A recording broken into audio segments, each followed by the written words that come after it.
Ambassador Thessaly Vorn had a problem. 3 bodyguards, 3 deaths, all within the same diplomatic rotation cycle on Castle Station, and every senior security firm in the Velhari Protectorate had quietly declined to take her contract. She sat now in her private office on Deck 9, turning the offer sheet over in her long, silver-tipped fingers. The Velhari were elegant creatures by any standard, tall, blue-gray in complexion, with wide compound eyes that caught light like oil on water. Thessaly had been told more than once that she was considered striking, even among her own kind. She had also been told, repeatedly and with increasing urgency, that she was going to be killed before the Galactic Trade Summit concluded. She believed them. She simply refused to be inconvenienced by it. "This one," she said. Her aide, a young Velhari named Pri, leaned over her shoulder and studied the file. A pause, then, "Ambassador, that's a human." "I'm aware. They've only been in the galactic community for what, 30 years? 28. And this one's credentials list as," Pri squinted at the biometric header, "a general survival consultant. That's not even a real security designation." "It's the cheapest listing on the open board," Thessaly said simply. "Everyone else has declined. The syndicate clearly has reach into the major firms. This one," she tapped the file, "has no affiliation, no firm, no partners who can be bribed or threatened. He is, to use the human expression, a lone wolf." "That's not comforting." "It isn't meant to be comforting, Pri. It's meant to be strategic." She closed the file. "Contact him. Tell him the rate is non-negotiable. Tell him the last 3 people in the role are dead. Tell him I want him here by morning rotation." Pri hesitated. "Shouldn't we warn him more extensively about the threat level?" Thessaly's compound eyes caught the light as she turned toward the viewport, watching the slow rotation of the station's outer ring. "If he accepts knowing all of that," she said, "then perhaps he's more capable than his listing suggests." She paused. "Or he's suicidal. Either way, he'll be standing between me and the syndicate, and that's all I require." Kale Duran arrived at 600 station time, carrying 1 bag. That was the first thing Thessaly noticed. 1 bag, not a weapons case. Not a security kit. Not the layered tactical luggage that every other bodyguard had wheeled in, bristling with the professional confidence of beings who had trained for violence in sterile academies. 1 worn canvas bag, slung over one shoulder, belonging to a man who looked like he'd been quietly living somewhere unremarkable and had packed for a short trip. He was medium height for a human. She knew human height ranges from the cultural briefings. They varied considerably. He was neither the tallest nor the shortest she had encountered. Brown hair, slightly too long, pushed back from a face that was weathered in a way she associated with beings who spent time outdoors rather than in controlled environments. He was perhaps 40 years by human reckoning. Hard to tell. His eyes were an ordinary brown, and they moved. That was the second thing she noticed. His eyes moved constantly, not nervously, not with the jittery scanning of someone anxious, methodically, the way a machine sweeps a room for heat signatures. The moment he stepped through her office door, those eyes had already cataloged every person present, every exit, every reflective surface. He hadn't looked at her yet, not really, though he was facing her direction. He was looking at the room behind her. "You must be Ambassador Vorn," he said. His voice was unhurried. No particular accent she could identify. "Kale Duran." "I know who you are." She studied him openly. The Velhari did not consider staring impolite. "You read the full briefing I sent?" "Yes." 3 bodyguards?" "Yes." "All experienced, all from accredited firms?" "Yes." "And you came anyway?" He looked at her then, actually looked at her, those brown eyes settling with a kind of steadiness she hadn't expected. "I came because I've read the threat assessment, and your syndicate operative is making mistakes." That caught her attention. She leaned forward fractionally. "Explain." The first 2 deaths were clean, environmental hazard triggers made to look accidental. That's patient, professional work. But the third one was a direct confrontation, a physical elimination in a maintenance corridor. That's a change in methodology. Whoever you're dealing with, they're either under time pressure or they've become confident enough to move openly. He set his bag down beside the door, not in the room, just inside the threshold. Either condition is useful. Patience is harder to beat than urgency. Pre made a soft noise. Thessaly silenced him with a gesture. You believe you can identify the operative. I believe I already have a candidate, Kale said, based on the incident reports you sent, but I'd want another 12 hours of observation before I bring you a name. He glanced around the room one more time and then, with a calm that struck her as almost eerie in its completeness, he simply waited. Thessaly regarded him for a long moment. Your file says you're a general survival consultant, she said. That's not a security designation. No. What does it mean exactly? He considered the question as though it deserved genuine thought, which she hadn't expected. It means I've survived things that required consulting, he said finally, and that I got paid for it afterward. She gave him the room adjacent to hers. It was a standard diplomatic staff quarters, clean, functional, with a viewport that looked out on the station's secondary dock. She expected him to ask for a weapons loadout from the station armory, the way every other bodyguard had. She expected him to request access to the security camera grid, to want a meeting with the station's peacekeeping chief, to establish a perimeter protocol. He asked for a station map. A paper one, which confused Pre considerably, given that the digital overlay was available on any personal device. But Kale took the folded physical map of Castle Station's 14 decks and spent the first hour doing nothing visible except sitting at the small desk in his quarters, occasionally making small marks in pencil. Pre reported this to Thessaly with barely concealed skepticism. He's making marks on a map, Pre said, with a pencil, like a primitive navigational exercise. Leave him, Thessaly said. Ambassador. Leave him, Pre. She wasn't sure why she said it. Only that something about the man's stillness, his complete lack of performance, made her want to give him time. Every other bodyguard had immediately begun demonstrating their competence, showing her their equipment, reciting their credentials. This one had sat down with a paper map. It was either very bad or very interesting, and she had lived long enough to know those two things often looked identical in their early stages. The station map, by the end of the first hour, was covered in small pencil marks. Kale had divided it into sectors, not the station's official administrative zones but his own categorization, built from the questions he always asked first when he arrived somewhere new.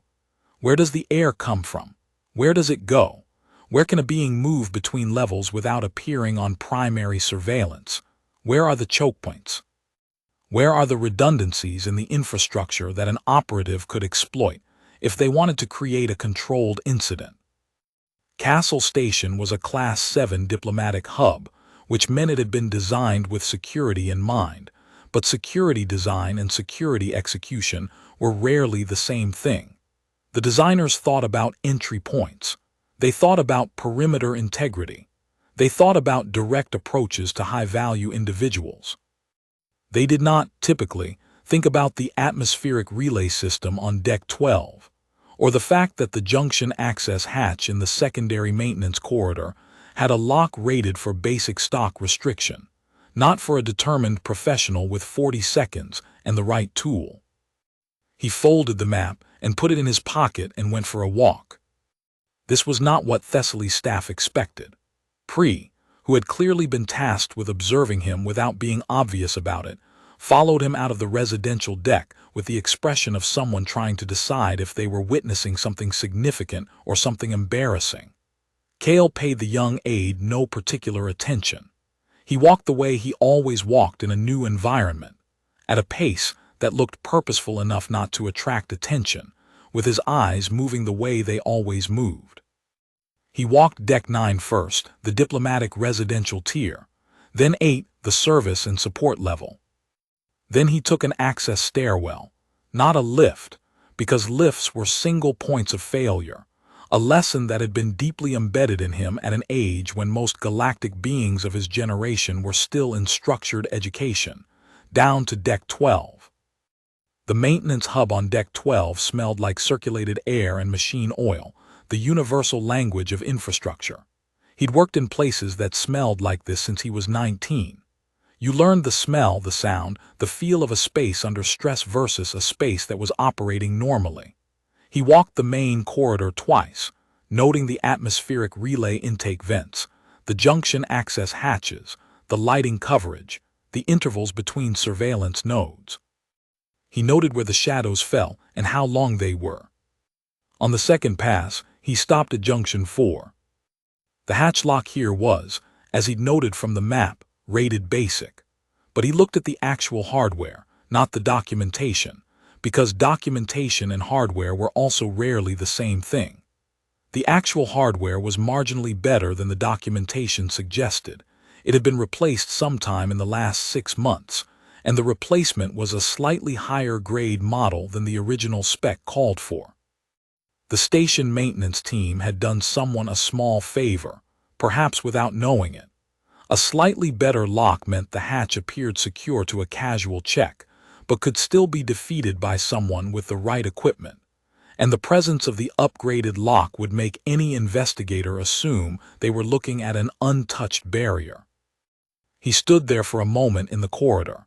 The atmospheric relay hummed at a frequency he could feel in his sternum. If he were going to do it, this would be how. Control the atmosphere at the point of intake, introduce the agent at a calculated concentration, wait for the target to pass through. It was clean, distanced, and left minimal evidence once the station's normal air cycling processed the agent through. He took out his pencil and made 2 marks on the folded map. Then he went back upstairs. At 1400 station time, Kale knocked on her office door. "Come in," she said. He entered and placed a single sheet of handwritten notes on her desk. She looked at it, then up at him. "Yelith," she said, the name on the paper. "The dietary coordinator for the diplomatic staff's catering service," Kale said. "She's been on station for 8 months, which is long enough to have been embedded before your rotation began. Her movement logs show 11 visits to Deck 12's maintenance sector in the last 4 weeks. There's no catering equipment or storage on Deck 12. There's a utility hub on Deck 12, which would let someone with the right equipment access the atmospheric regulation system. The 3rd bodyguard was killed in a maintenance corridor adjacent to an atmospheric relay." He sat down. She hadn't invited him to sit, but she found she didn't object, and laced his fingers together on his knee. "I also noticed that she was the serving staff member assigned to each of the 2 accidental incidents involving the 1st bodyguards. The incident reports noted the catering shift schedule in passing, but no one cross-referenced it with the movement logs." Thessaly looked at the notes again. Neat, small handwriting, precise. She thought about the 12 hours he'd said he needed and checked the time. It had been 8. "How did you access the movement logs?" she asked. "I asked the station's public records terminal. They're not classified, just not routinely aggregated." He paused. "Anyone could have done it. No one looked." "No one knew to look," she said. "Same result," he replied, without particular judgment in his voice. She leaned back. "If you're correct, and I am not yet saying you are, how do you propose we handle it? Alert station security." "No." He said it immediately, with a firmness that wasn't rude but was absolute. "If the syndicate has any station security access, alerting them warns the operative to run or accelerate the timeline. We'd lose her and face an elevated threat in the same move." He looked at the notes on her desk. "I'd like to take a different approach." "Which is?" "I'd like to let her try." The silence that followed was considerable. "You want to let the person who has killed 3 people," Thessaly said slowly, "attempt to kill me." "Attempt," he confirmed, "in controlled conditions, with me between her and you. That is an extraordinary thing to suggest. It's the fastest way to get a confirmed identification, isolate her from any support network she might have in the station, and ensure the arrest is airtight enough that she can't be quietly released through syndicate legal pressure." He said it calmly, the way someone describes a maintenance schedule. "The only variable that has to hold is me." "You?" "Yes." Thessaly studied him for a long time. His hands were still in his lap. He wasn't selling the plan. He wasn't performing confidence or courage. He simply sat there and waited for her assessment, as though the outcome of the conversation was interesting but not personal. "What," she said carefully, "makes you believe you can hold that variable?" He looked at her, those brown, ordinary eyes. "I've survived worse," he said. Part 2, What Grows in the Dark. That evening, before the dinner, Pri found Kale in the small common area of the diplomatic residential suite, eating something from a container he'd apparently obtained from the station's public catering service, a human provision pack, which the station stocked but which most residents found peculiar. Pri sat across from him with the careful energy of someone who has been trying to ask a question for several hours and has finally decided to do it. "Can I ask you something?" Pri said. "You can ask," Kale said. He did not say more. "Your file, it lists your age as 41. That means you were born." "During the 5th year," Kale confirmed. He said it the way people of his generation always did. Not the 5th year of any particular counted sequence, just the 5th year, as though the cascade events had been so large that they'd temporarily replaced the calendar. For people who had been born into the collapse and grown up inside it, that was close enough to true. "My mother was in what used to be called Southern Ontario, one of the relay shelters." "What was that like?" Pri asked, and then immediately appeared to regret the question. "I mean, I've read the historical assessments. They're clinical. You mentioned that." "They're accurate," Kale said. "They just don't feel like anything." He looked at the provision container. "There are no words in Velhari, I don't think, for what the relay shelters were like." They were, he thought about it the way he thought about everything, finding the precise language, controlled inadequacy. They had enough to prevent immediate death and not enough for anything beyond that.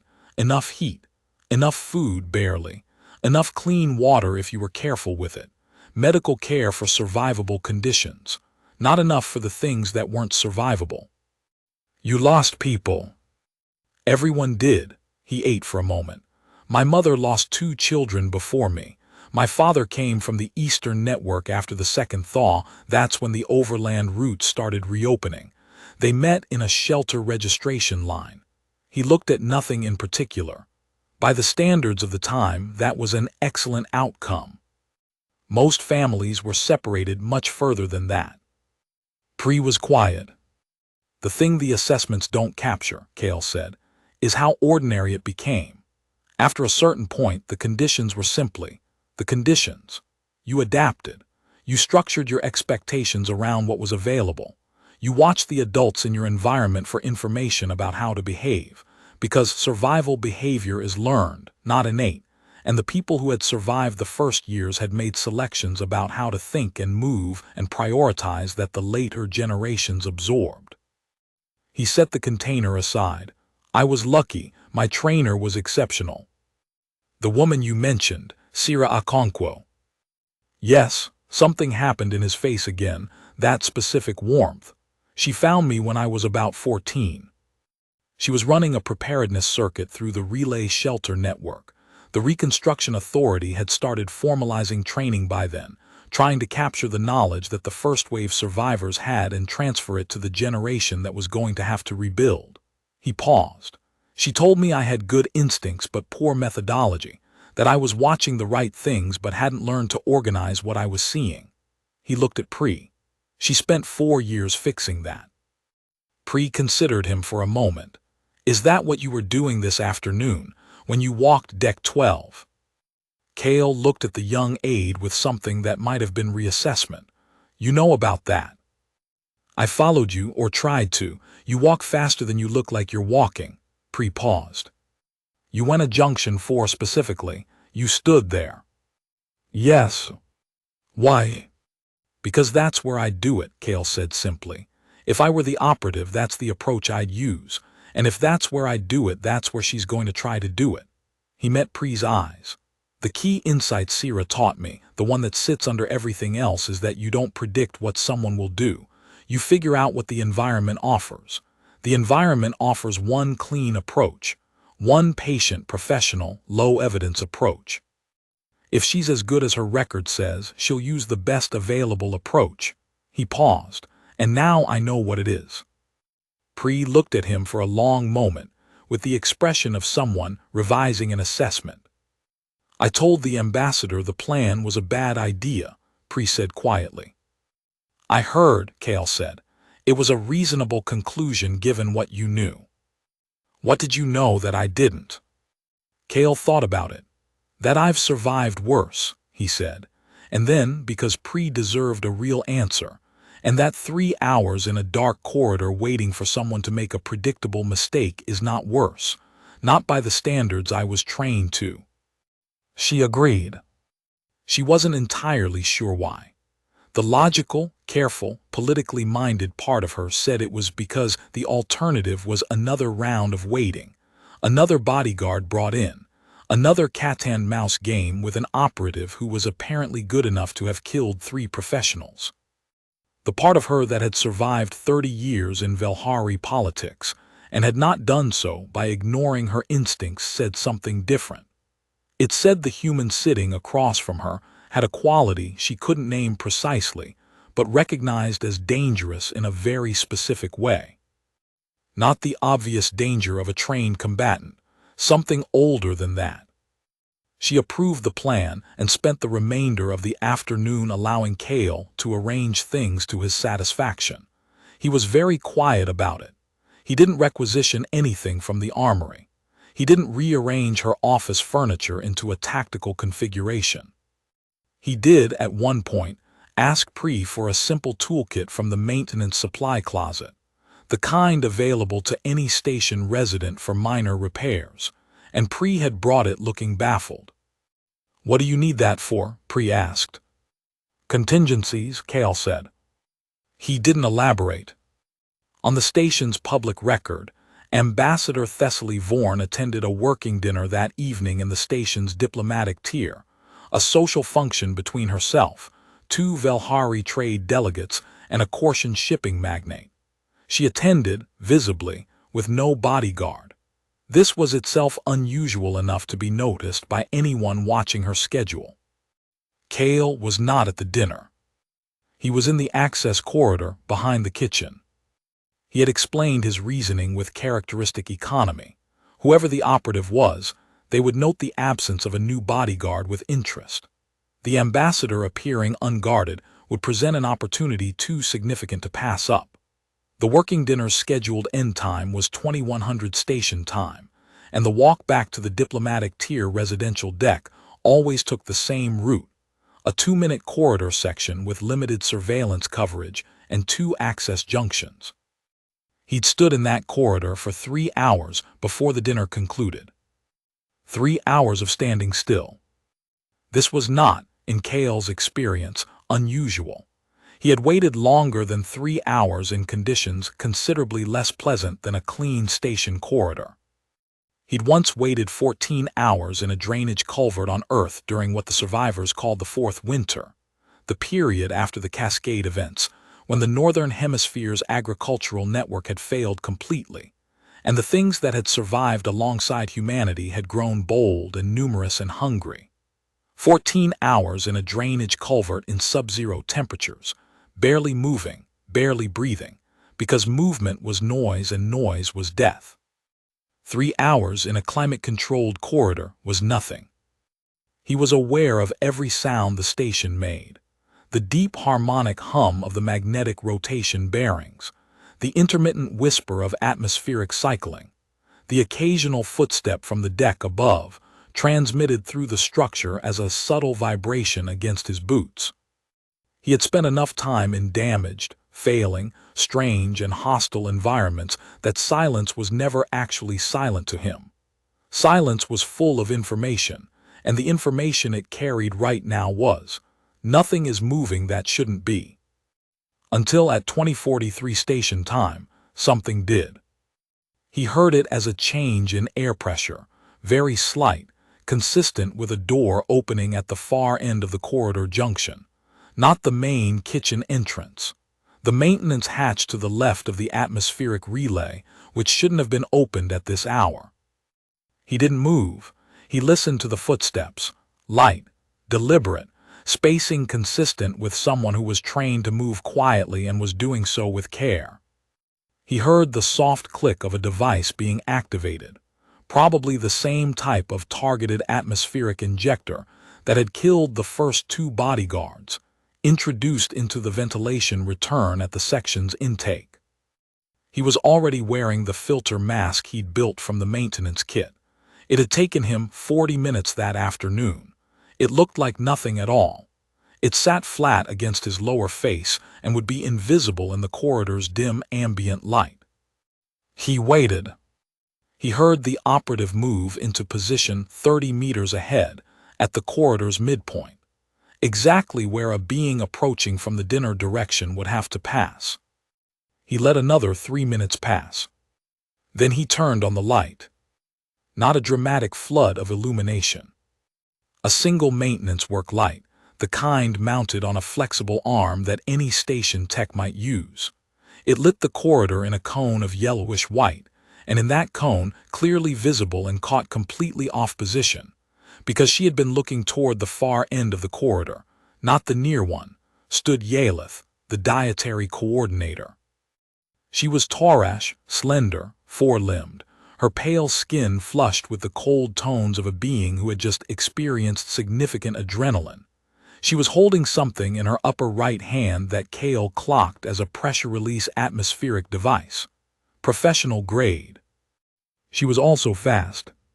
She moved before the light had fully oriented, spinning toward him with the kind of speed that species with faster neurotransmission could achieve.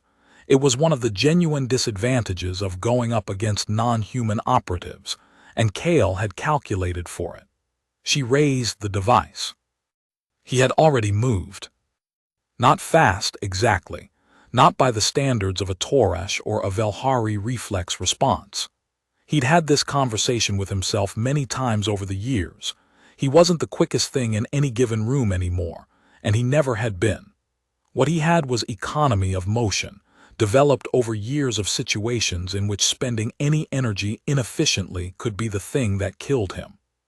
He had already calculated the angle of her turn, the reach of her arm, and the minimum distance required for the atmospheric device to function against an unprotected respiratory system. He was already outside that minimum distance when she completed the turn.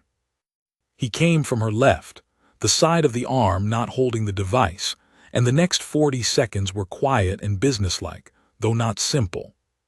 She was fast, as he'd expected. The Taurash reflex response was genuinely faster than a human's at close range, not by an enormous margin, but enough to matter in situations where margin was everything.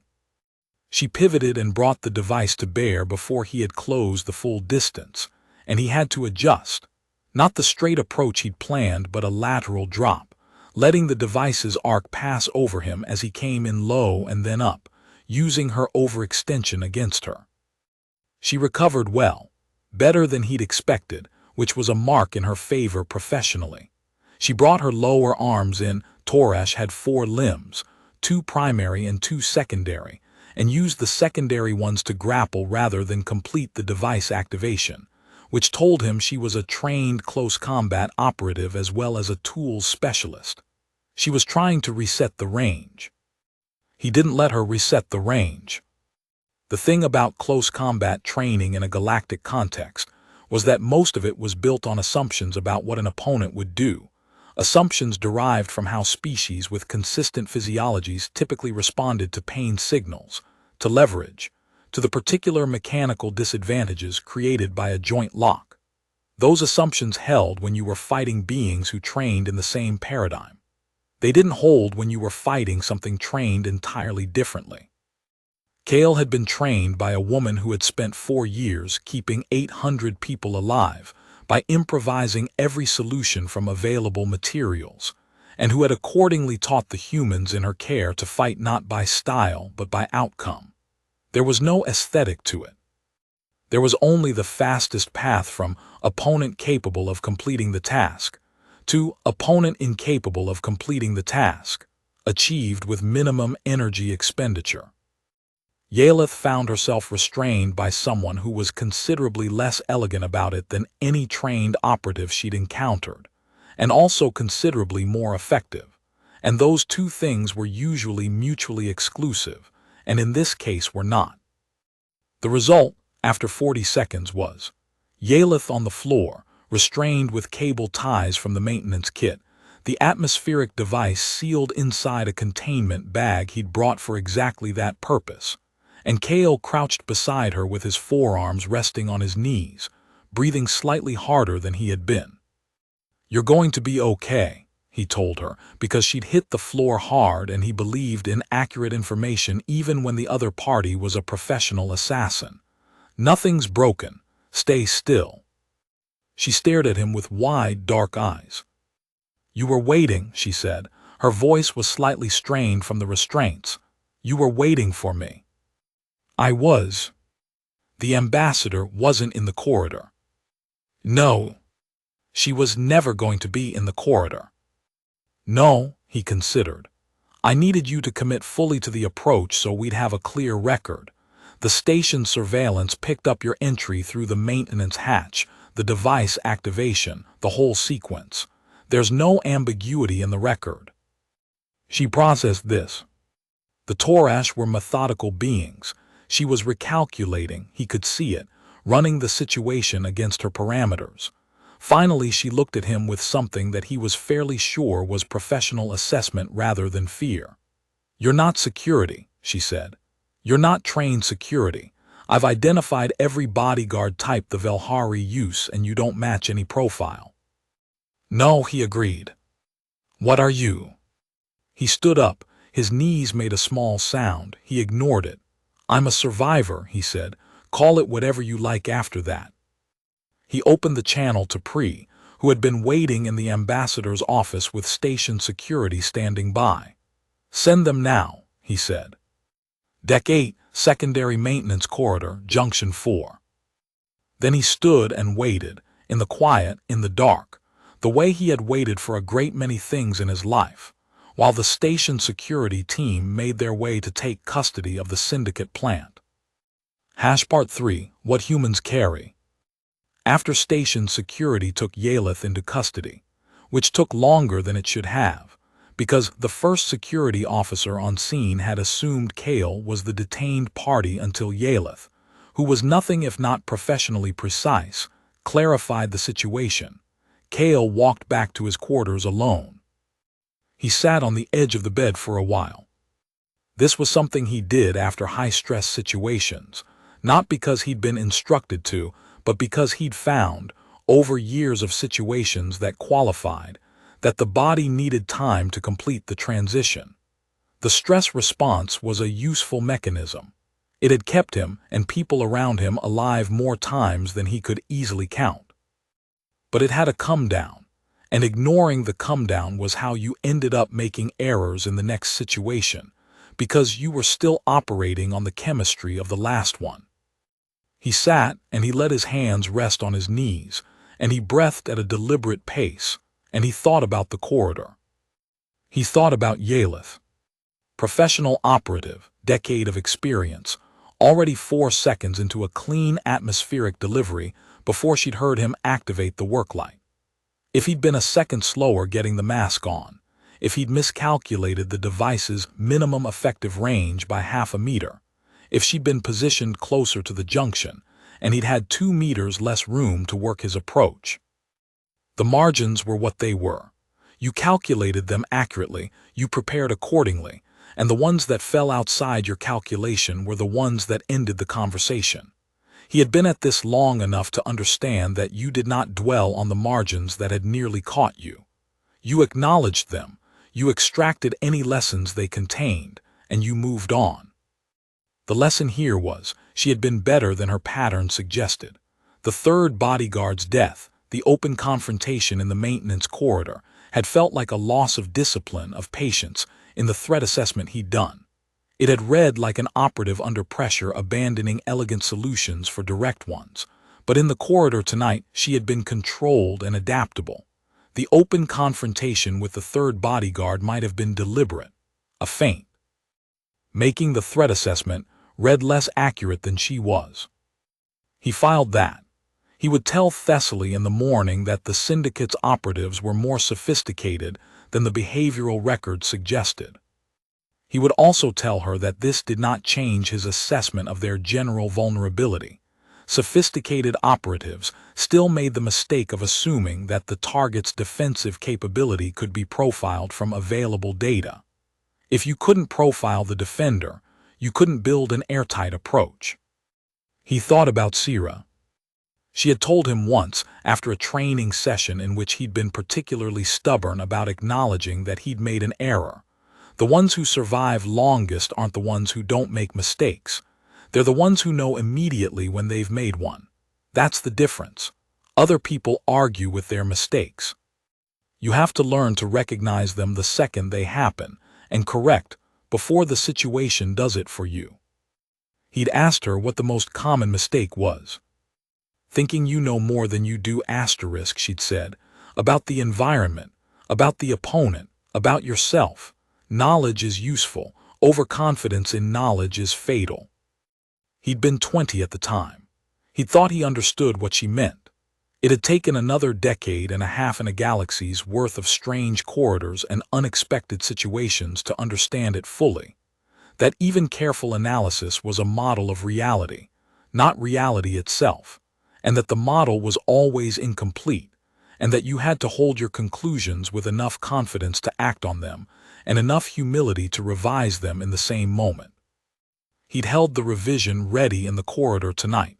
It had almost been necessary. He was grateful it hadn't.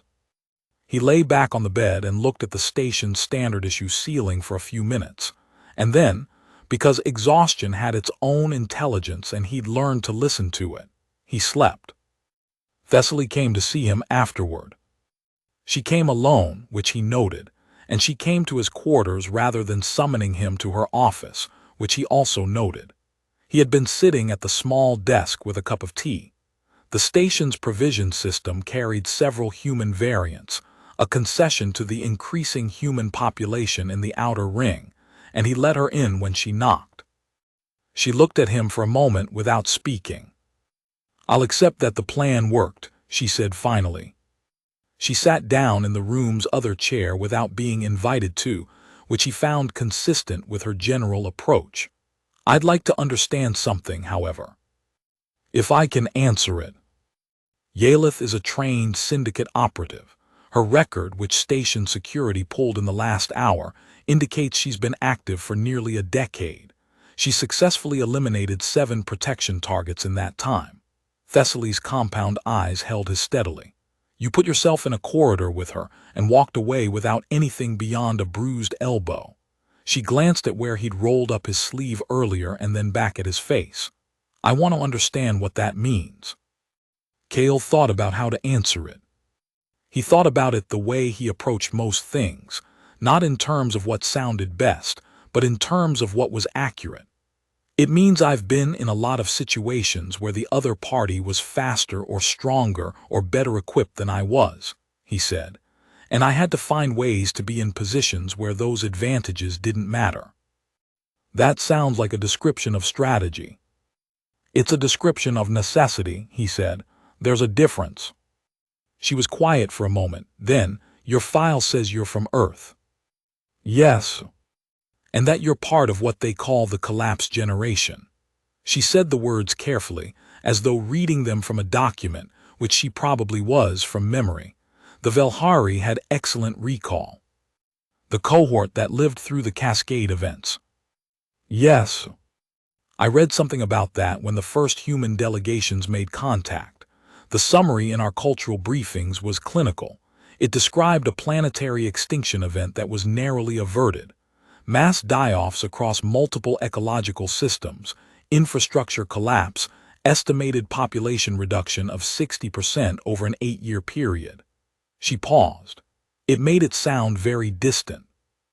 Cale turned the teacup in his hands. It wasn't distant, he said. No, she agreed. I imagine it wasn't. She seemed to be working towards something. He waited. I hired you, she said finally, because you were the cheapest option available and because every other option had been compromised. I want to be honest about that. I know, he said. I did not hire you because I believed a human bodyguard would be effective against a syndicate operative. I believed you would be expendable in a way I couldn't afford to be responsible for, and therefore useful as a deterrent without the liability of sending someone I considered genuinely capable into a fatal situation. He looked at her. She held his gaze evenly. He respected that. That's a clinical thing to say, he said. It's an honest thing to say. I'm trying to understand where my assessment failed. She leaned forward slightly. You identified Yalith in 8 hours when our own security staff, the station peacekeeping division, and 3 professional protection teams all failed to do so in 4 weeks. You neutralized a decade-experienced syndicate operative alone in a dark corridor and walked away. I want to know what I missed. Cale considered the question carefully. He considered what he could say and what was accurate, and where those two things overlapped. The collapse, he said slowly, didn't just kill people, it reorganized the ones who lived. He set the teacup down. Before the Cascade events, there were 7 billion of us on Earth. After 8 years, there were fewer than 3 billion. And the people who made it through, it wasn't random. It wasn't just luck, though luck was part of it. It was a particular set of traits, practiced at an intensity, and for a duration that most species in the galaxy have never needed to approach. What traits? He thought about how to explain it to a being who had lived her entire life in a functioning galactic civilization, with stable food networks, and reliable infrastructure and peacekeeping forces, and medical systems that worked. Pattern recognition, he said. The ability to read a situation for the thing that's wrong before you can consciously articulate it. Patience, real patience, not just waiting, but the ability to hold position in discomfort for whatever period is required without the body's alarm systems overriding judgment. Economy of movement, resource calculation under stress. The capacity to make very fast decisions with incomplete information and commit to them absolutely. Because second-guessing costs time and time costs lives. He paused. And a particular relationship with fear, he said.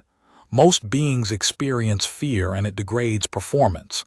After enough exposure, some humans, develop a different relationship with it. Fear becomes information. It tells you where the danger is.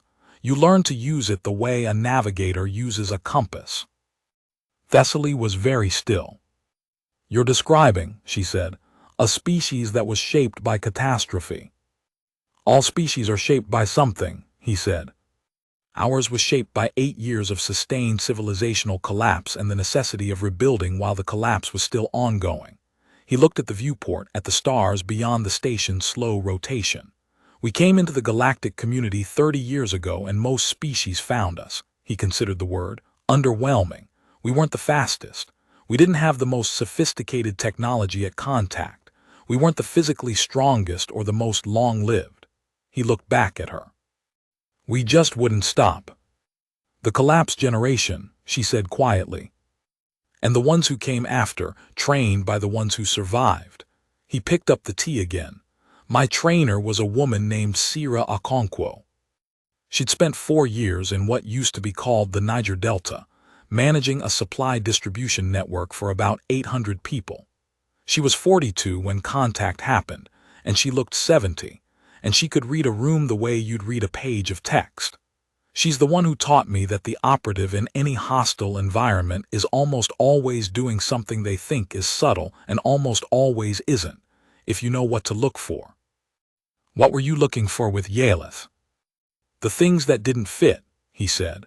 A dietary coordinator who visited a maintenance deck 11 times. A catering staff member who happened to be present at multiple incidents involving the same client. Small things. The kind of things that get overlooked because they require you to aggregate information across different reports that aren't usually read together. He paused. In the collapse, the things that killed people were almost always things they'd overlooked. Things they'd seen but hadn't connected. We learned to connect. Thessaly was quiet for a long time.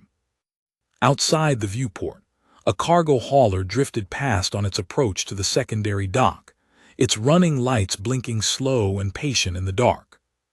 "I owe you an apology," she said finally. He looked at her, surprised enough that he let it show.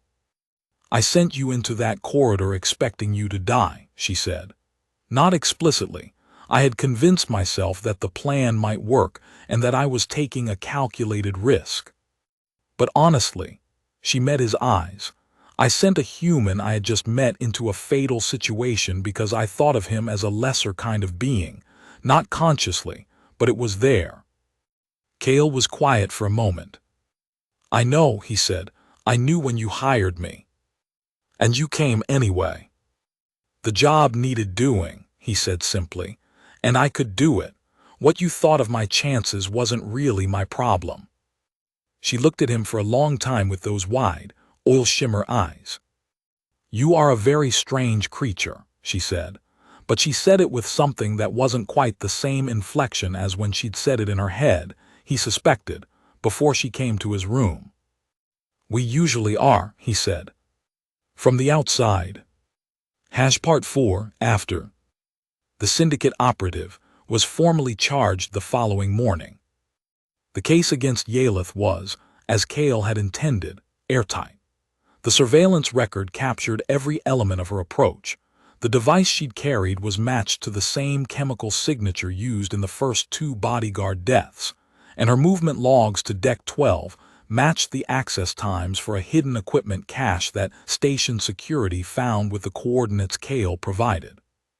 He provided those coordinates because he'd found the cache himself, at approximately 200 station time, while Thessaly was asleep.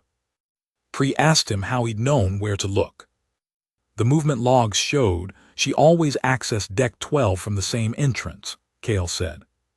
And always at the same junction.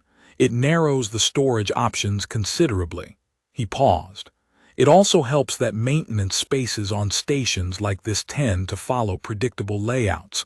I've been on enough of them. You've been on many stations. A few, he considered. After the collapse, a lot of survivors ended up working in space, better opportunities, steadier than rebuilding, and the skills transferred surprisingly well. He looked out at the station's interior atrium from the railing of the catering deck where they were having this conversation, watching the small figures of other species crossing below. Station infrastructure isn't that different from post-event infrastructure. The problems are the same. What breaks, what doesn't, where you go when things go wrong. I learned the shape of it early. Pre was quiet for a moment, the way he was when he was processing something he hadn't expected to process. He was younger than Thessaly, most of her staff were, and he hadn't quite settled into the professional blankness that senior diplomatic aides eventually developed. His feelings were still visible. "I didn't think the plan would work," Pre admitted. "I told the ambassador it was a bad idea." "I know," Cale said. "I could hear through the wall." Pre made a sound that was, Cale believed, the Velhari equivalent of a wince. "I was wrong." "You were operating on available information," Cale said. "That's not wrong, it's just incomplete. You couldn't have known what I was capable of because there wasn't a reference for it. That's not a failure of judgment, it's a gap in the data." Pre looked at him. "You're being very generous." "I'm being accurate," Cale said. There's a difference. The trade summit concluded 9 days later. Thessaly Vorn's participation was considered a significant success. 3 bilateral agreements were finalized. The contentious cargo corridor dispute between the Velhari Protectorate and the Korsian Shipping Collective was advanced substantially toward resolution, and the ambassador herself demonstrated the kind of steady, focused diplomatic presence that had made her reputation in the first place. She was not distracted by fear. She was not looking over her shoulder. She was, her colleagues noted, unusually composed for a diplomat whose security team had been serially eliminated over the previous rotation. Several of them inquired about her new protective arrangement. She told them she'd hired a human. The reactions varied. The Velhari delegates understood, barely. The Korsian magnate found it amusingly eccentric. 2 of the trade ministers from the outer ring species were openly skeptical, which Thessaly noted with interest and stored for later consideration. The human himself was present at all her official functions, standing at the edge of rooms in the way he stood everywhere, economically, without taking up more space than required, watching the patterns of movement the way a naturalist watches wildlife. Not threatening, not impressive. Not in any obvious sense remarkable. But nobody bothered Thessaly Vorn for the remaining 9 days of the summit, and Kale Duran did not need to step between her and anything more dangerous than an aggressive trade delegate with a strong opinion about tariff schedules. On the 4th day of the summit, there was a second incident. It was minor in the end, which meant it was not lethal, which was the only metric that fully mattered. But it was significant in what it told them. Kale had been stationed at the corridor entrance to the summit's main negotiation chamber when he noted a station service technician performing what appeared to be a routine maintenance task on the environmental control panel, 40 meters down the adjoining hall. The technician was Velhari, male, mid-range age, wearing standard station work uniform. His credentials, visible on the ID panel at his belt, appeared consistent with a legitimate service call. Kale watched him for 90 seconds. At the end of 90 seconds, he walked to the nearest station security terminal, ran a query on the service call schedule for that environmental control panel, and confirmed that no maintenance was scheduled for that location during the current shift cycle. He then walked back toward the technician at a pace that was not hurried, but was also not the pace of someone without direction, and when he was 10 meters away, the technician registered his approach and his posture changed. Just slightly, just enough, with the particular micro-adjustment of a being who has decided in the last 2 seconds whether to run or hold position. He held position, which was either confidence or miscalculation.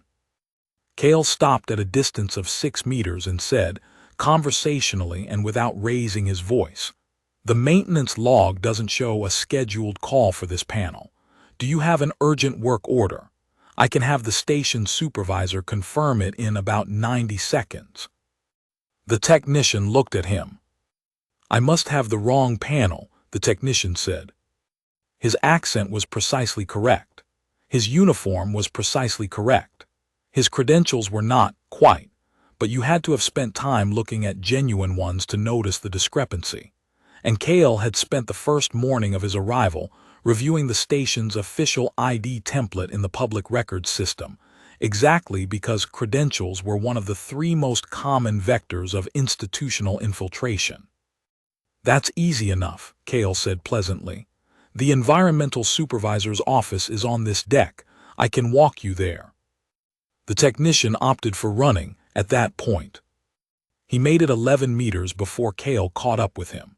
Humans were not the fastest sprinters in the galaxy, but 11 meters was not enough runway for the Velhari's superior stride to fully open up, and the second syndicate operative of the summit rotation was apprehended before he reached the service stairwell. He turned out to be a subcontractor from a logistics firm with documented syndicate connections in the outer ring. Thessaly, when informed, was notably unsurprised. 2 in 1 rotation, she said. They've accelerated. Or they had the second one staged before the first one was neutralized, Kale said. The first operative's capture may have triggered an automatic escalation protocol, standard for a syndicate contract of this value. Are there more? Probably not another active approach this rotation. They'll need time to assess what went wrong with both attempts before committing a third asset. He considered. But I'd recommend we adjust your routing for the remainder of the summit. There are 2 corridor sections in your regular schedule that I'd like to reroute. Of course, she said, and she did not ask him to explain the reasoning, which he noted with appreciation. She simply trusted the recommendation. The adjustment took 5 minutes to plan and the remainder of the summit to execute, and nothing else moved in the days that followed that shouldn't have. On the last day, she summoned him to her office again. He came without ceremony, bag presumably repacked, ready to go wherever the next job took him. She had arranged for a substantially better fee than the original contract, considerably more than the original listing rate, and she placed the transfer authorization on the desk between them. The revised rate, she said, for the additional services actually rendered. He looked at it. That's more than. I'm aware, she folded her hands. Consider it a correction. The original rate was set by my assumption of your likely effectiveness. The revised rate reflects your actual effectiveness. She paused. I also want to offer you a retainer. He was quiet. I travel a great deal, she said. The trade summit circuit, diplomatic visits, fact-finding delegations. The syndicate dispute is unlikely to resolve quickly. We've disrupted one operative, but the underlying contract on my life remains live until the political situation changes, which could take years. She looked at him steadily. I find that I trust your judgment. That is not something I say casually. He considered it. She waited, and she noticed that she was not impatient while waiting, which was also not something that occurred with most people. Can I ask you something? He said. Of course. What changed between when you hired me and now? She thought about the honest answer. She'd had 9 days to find it, and she believed she had. I understood what you were, she said. Not what your file says, not what a security designation would tell me. What you actually are. She was quiet for a moment. Before the galactic community, before contact, before any of the species out here knew humanity existed, your planet nearly died. Your civilization very nearly collapsed completely, and you rebuilt it, not from a position of strength, not from a stable foundation, but while it was still falling. She met his eyes. Species that have never been tested that way don't understand what that produces. We look at humans and we see the things you lack compared to us, the speed, the longevity, the technical sophistication at contact. We don't see what the collapse gave you because we've never had to look. He was quiet. What made me trust you, she said, is that you were never performing. Everyone else I've ever worked with, bodyguards, aides, delegates, rivals, they perform competence. They make sure you see how capable they are. You don't. She paused. I've come to understand that's because you don't need to. You know what you are. You've been tested in ways that make my professional standards look like an academic exercise. She tilted her head. That man you mentioned, Sira Okonkwo. She was a woman, he said gently. She was a woman, my apologies. What happened to her? She's still alive, he said, and something shifted briefly in his expression, something warm and specific, the first time she had seen anything quite like it on his face. She's 79 now, and she runs a training program for the Earth Reconstruction Authority, 30 students per cohort. She calls it preparation for the next one. The next collapse. She doesn't think it'll happen on Earth again, but she thinks the galaxy is large and uncertain and that preparedness is always useful. He was quiet. She's probably right. Thessaly looked at the transfer authorization, and then at the retainer offer beside it. Will you stay, she said. Through the next rotation at minimum. We can discuss terms beyond that as we go. Cale Duran looked out the viewport at the stars, at the particular section of the outer ring where the cargo haulers drifted slow and patient on their approach vectors, at the quiet mechanical life of a station that functioned and maintained and continued, because enough beings inside it knew their jobs and did them. He thought about what Sierra had told him once, at the end of one of her endless early morning sessions, when he'd been 17 and exhausted and starting to believe that the outside world, wherever it was, might actually be better than what he knew. The dangerous thing isn't the crisis, she'd said. The crisis you can train for. The dangerous thing is the quiet before the next one. Humans are bad at the quiet. We stop paying attention. So pay attention, asterisk, she'd said. That's the only actual job. Everything else is just the shape of the day it takes. He looked back at Thessaly Vorn, the ambassador who had sent him into a corridor expecting him to die, and had then come to his quarters alone to tell him so and apologize, which was the kind of thing he had not actually expected, and which he found, unexpectedly, meaningful. "I'll stay through the next rotation," he said. "We can discuss terms after." She nodded once precisely, the way she decided everything. "Then welcome to the diplomatic staff, Mr. Duran," she said, "officially this time." He picked up the transfer authorization and folded it into his jacket. "One question," he said. "Yes." "The syndicate contract on your life. How long do you think it stays live?" She considered this with honest precision. 2 years if the current political situation in the outer ring doesn't shift, possibly longer if the Corsian matter drags, possibly shorter if we can get a favorable ruling from the Trade Commission. She paused. "It is not a comfortable situation." "No," he agreed, "but it's a knowable one." He moved toward the door. "I can work with knowable." He left, and Thessaly sat for a moment in the quiet of her office, in the comfortable, functioning quiet of a station that still held and a threat that had been, for now, removed. And she thought about a planet that had nearly died, and the people who had learned to pay attention in the dark. She thought that she had, perhaps, been very lucky in her cheapest option. She did not mention this to Pri, who would have been insufferable about it. Epilogue, what the galaxy doesn't know.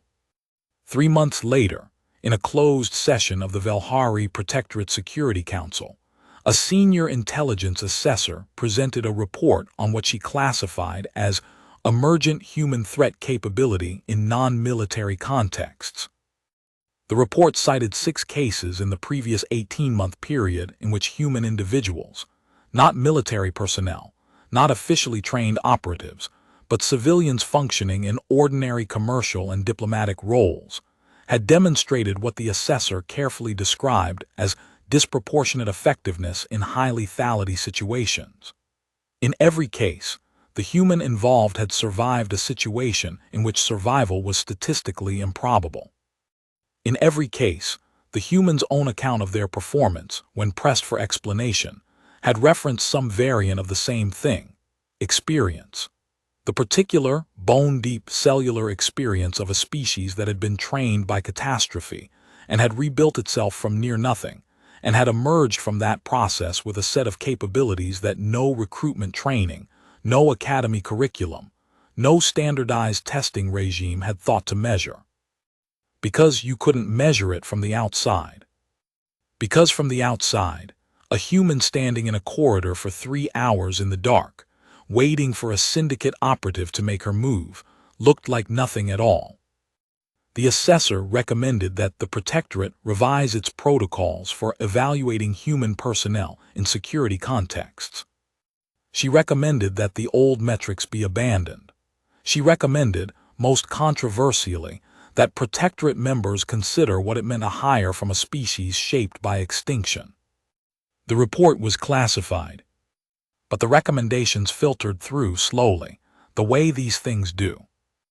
And in the years that followed, more diplomatic teams began carrying human bodyguards, and more station security consultants were hired from the collapsed generation's trained successors, and more beings looked at a quiet, unremarkable human standing at the edge of a room, and learned to ask carefully what that stillness had cost to develop.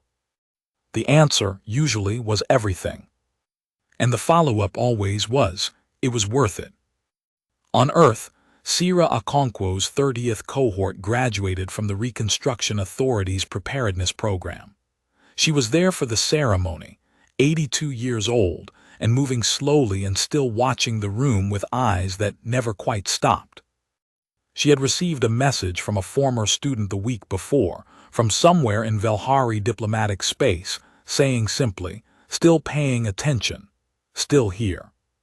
She had not replied. She didn't need to. She'd taught him everything she had, and he'd carried it to the stars, and that was the whole point. Humans were built for this. They had always been built for this. The galaxy was just learning to notice. End.